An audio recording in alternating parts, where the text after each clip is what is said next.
Thank you very much for joining us at day 2 of CZI Annual Conference. And today it's AI for Business. And we've got the right guy to actually talk about this, somebody who's been on the show previously. But today, Collen, you were providing a masterclass to our business executives and to the CZI. Maybe let's start there. Give us a glimpse of what you actually spoke about and your thoughts on AI for business. Thank you, Tinashe. So I mainly come from the capital market space. So my contribution was basically around, capital markets, industry and commerce, what challenges we are looking at, opportunities, and just contextualize a discussion of this nature to deal with the problem and opportunities. So we all know capital markets are not fully utilized. If you are looking at 1% inclusion in capital markets, it tells you that probably we have a challenge with capital formation, and that then speaks to lack of access to capital by enterprise. And the issue is, what do we need to do?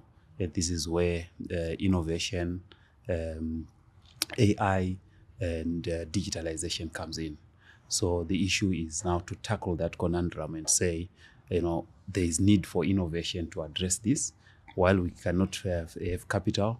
But the issue is the economy is, functioning, and trade and commerce is happening, and how best it can you harness or harvest some of the liquidity so that it goes into production.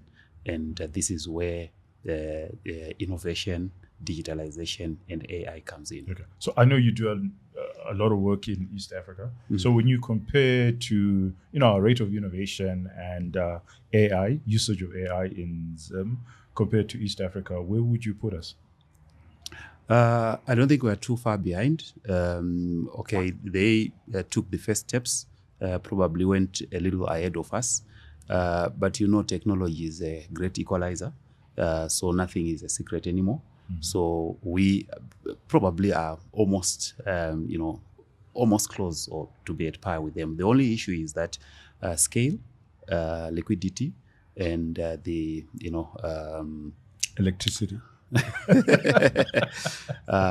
So a little bit about infrastructure, mm-hmm. But in terms of the concepts, the solutions, the infrastructure, I don't think we're too far behind, which is why we are also relevant in that market, because we are taking some ideas from here and implementing there, and vice versa. So we're not too far behind. And levels of adoption, do you find that Zimbabweans are adopting quickly to AI compared to what's happening in East Africa? Maybe a little slower in terms of adoption. Mm-hmm. And adoption comes at different levels. So this AI and innovation, digitalization has to come into the context, regulatory context, legal context, the laws, regulations, and all that.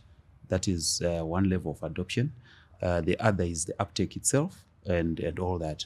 So you realize that we need to ensure that we are ready in terms of the frameworks that facilitate that. So that is the process that needs to probably be speeded up.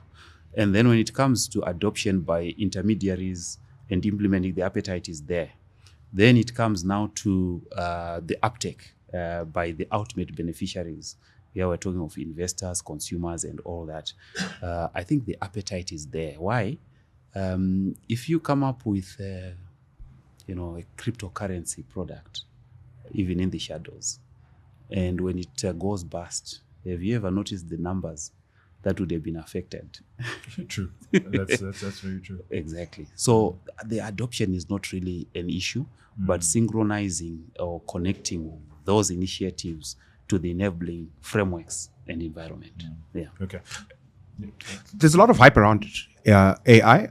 So on the one extreme, you hear expressions like AI is going to change everything, And then, on the other end of the conversation or debate is, well, it's a bubble. It's not really going to change everything. It's a big deal, but it's not that much of a big deal.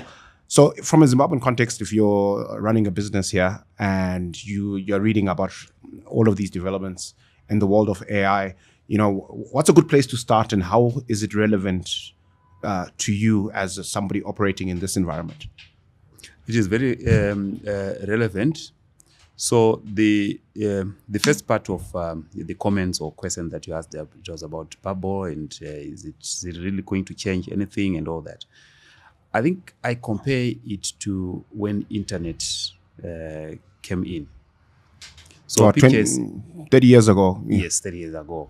So for someone to imagine that at the click of a button, you are able to communicate with someone else, no paper pushing, email,